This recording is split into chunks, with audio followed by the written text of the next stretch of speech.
plan today is to go to Fairbanks with all 4 tires intact. No punctures. Yeah. We found a bunch of metal. Yeah, found a bunch of metal all around our camping spot last night. So we're going to try to maneuver our way out of here without a flat tire and see how it goes. So stick around for another Sqwatch Dog adventure. Wish us luck.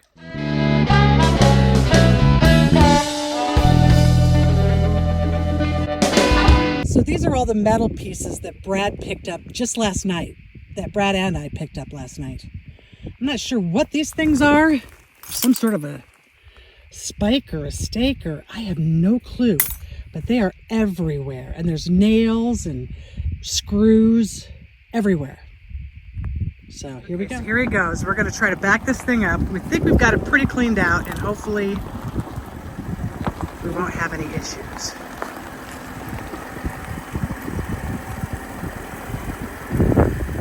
These things are just all over the place. I mean, I can get a zillion of them in a matter of minutes. Okay, now I'm going to be in front of him, scanning for pieces of metal, like this one. I picked these up just now. There's a ton of them.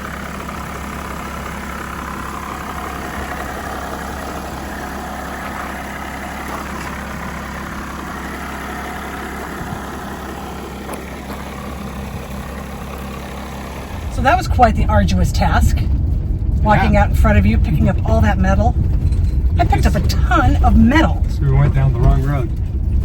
There's people up here that probably know better. Yeah, hopefully they know better. Hopefully they're not going to get into this problem. You know, so far we don't have any flats, and it looks like our tire pressure is what, okay? It's okay? Yep. Okay, let's hope it stays that way. I don't think we got any flats. We may have lucked out on this, but let's at least get out onto the highway, and if we have to be towed into Fairbanks, so be it. Or if you have to change a tire, we can do that too. And we do have 2 spare tires, which is great, so. I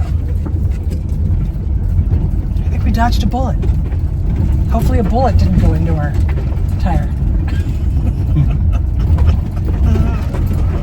The back right one's a little low, so we may have to keep an eye on that.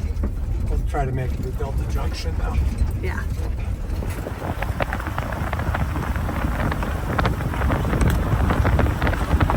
All right.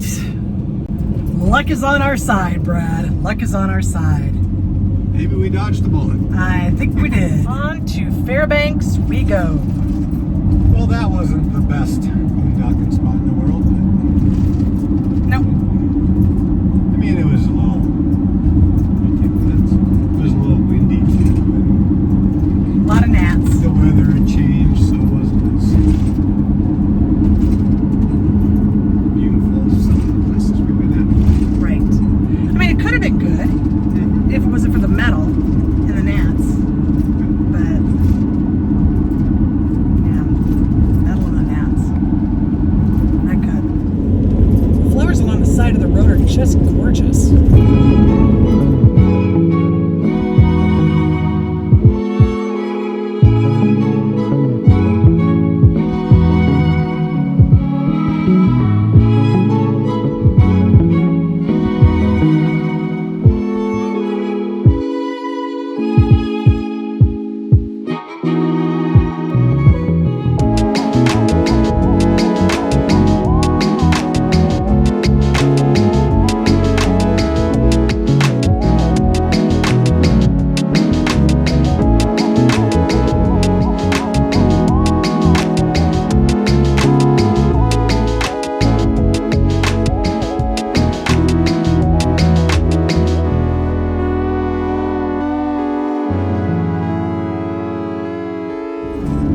Pipeline's really close to the road on this section of highway.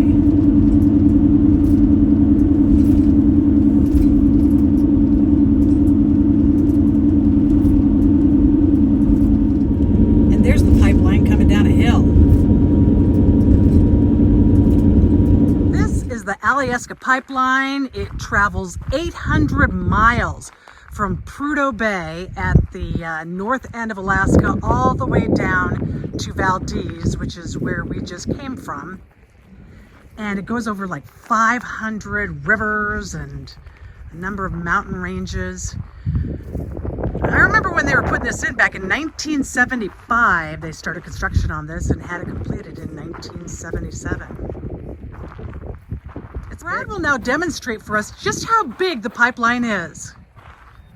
Brad is 6'3", and that means that's a big pipe. Isn't it, Brad? It's warm. Is it? Oil. Ah, rich oil. Liquid gold.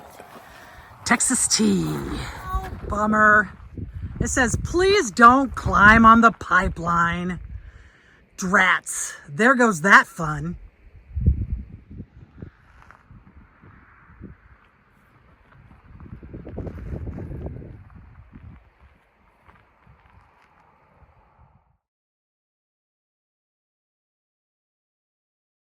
It takes 4.5 days for the oil to get from Prudhoe Bay down to Valdez.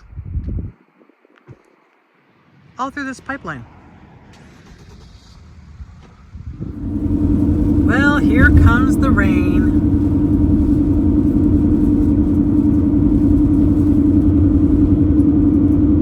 I gotta say, we did have a good stretch of weather though. We had a great stretch. But I miss the sun. Already? I do. I hope we're not going to miss any big mountains because of the rain. Oh, yeah. Are there big mountains near Fairbanks? I don't know. Never been there. There's mountains everywhere in Alaska. You're probably right. Let's find out.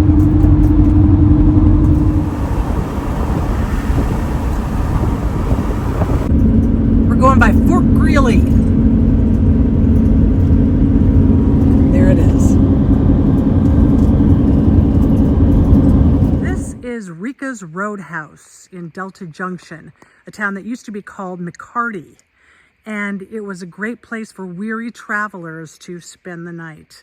A lot of prospectors and miners who were getting gold from the interior Alaska would stop here. And then also people who were traveling up and down this Tanana River would also stop here to spend the night. A buck could get you space on a bed or maybe the floor, and $2 could get you a warm meal of like pancakes or maybe even rabbit stew. Ryka's Roadhouse was one of many roadhouses that sprang up in the early 1900s along the road from Valdez to Fairbanks. They would spring up like every 15 to 20 miles you'd find a roadhouse. In the 1920s, the roads were improved, which meant that more vehicles could actually drive on the roadway and make their way to the different roadhouses. And so Ryka saw more travelers in 1926 and decided to expand her roadhouse. Well, that was a fascinating little stop, but now we've got to make our way to Fairbanks. That's like a bridge for the pipeline. It's kind of crazy. Well, as we get closer to Fairbanks, you can definitely smell the smoke, right?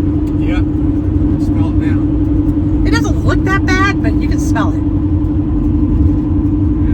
Hopefully it doesn't get real bad as you get closer, but we still got an hour or so to go, so we'll see. Yeah. The frost heaves are getting bad. And it's getting smokier as we drive north.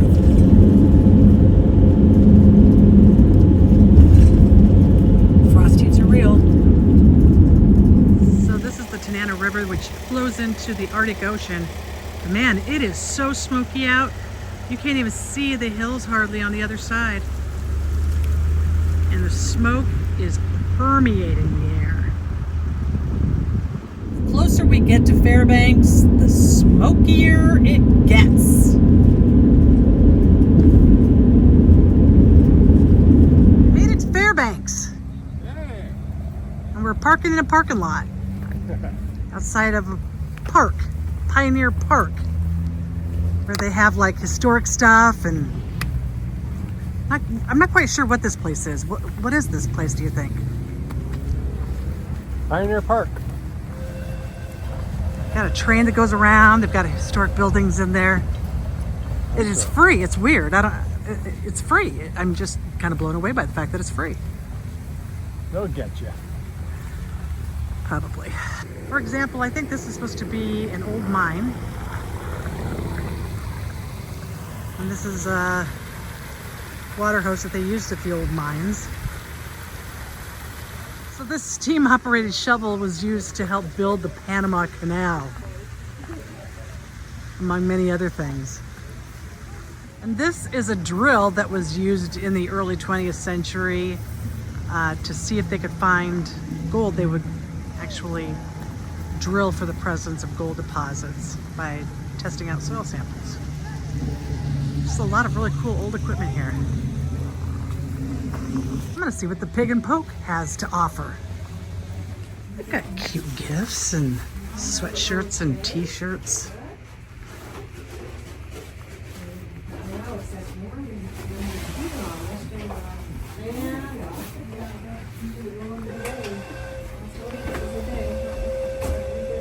Once again, Rykyr is the main attraction. So you walk under the bridge into this magical old-timey town.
Brad's a boat captain.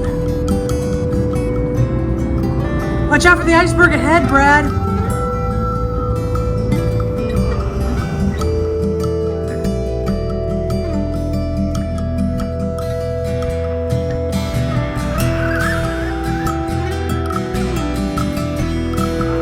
This is the rail car that President Warren Harding was in back in 1923 when he came out here to Alaska to drive the Golden Spike into the Alaskan Railroad. It signified the completion of the 500-mile railway. And he was the first president to actually make his way to Alaska. A little bit of trivia here. This is what the waterfront businesses once looked like. And they were alive and well.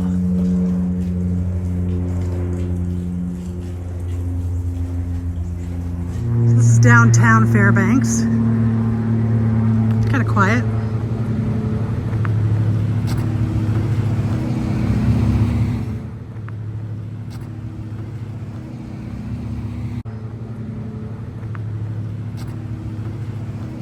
Tonight we're going to eat at Bobby's Greek restaurant. Kind of in the mood for some Greek. So we walked 1.8 miles to get downtown, and now we got to walk 1.8 miles to get back, which is good because we ate a lot at this place. Yeah, great. So full. It was really good though. Good stuff. Dumbass.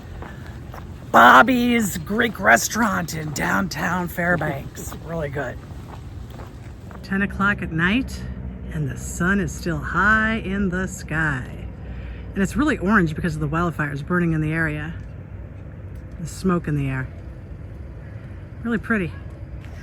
If you enjoyed this video, please like and subscribe to our channel. Meanwhile, happy trails.